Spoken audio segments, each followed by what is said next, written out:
The medical marijuana debate lights up in Spokane. Yesterday, police arrested the owners of Change, a marijuana dispensary for sick patients in need of the drug.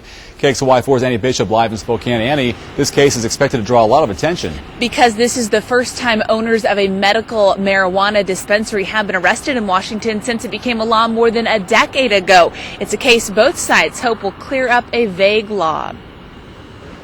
When police raided Chris Stevens' home yesterday, confiscating marijuana plants and growing equipment, his attorney wasn't surprised.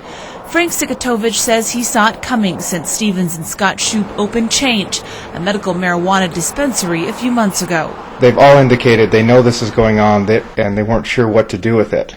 But they were receiving a lot of pressure from the community of how can there be somebody openly selling marijuana in Spokane.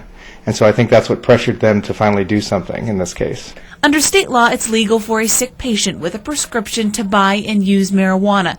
But how that drug is sold is up for interpretation. These dispensaries can provide marijuana to one person.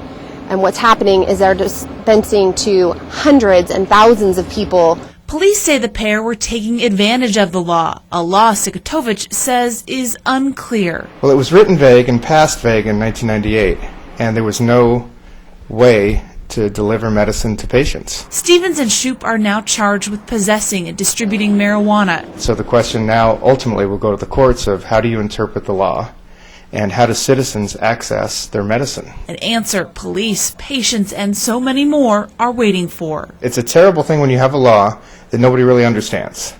And that's what we have right now. We have this gray area and great arguments for both sides. And so we need an answer to the question. Stevens and Shoup are scheduled to be back in court next week. Reporting live, Annie Bishop, KXLY4 HD News.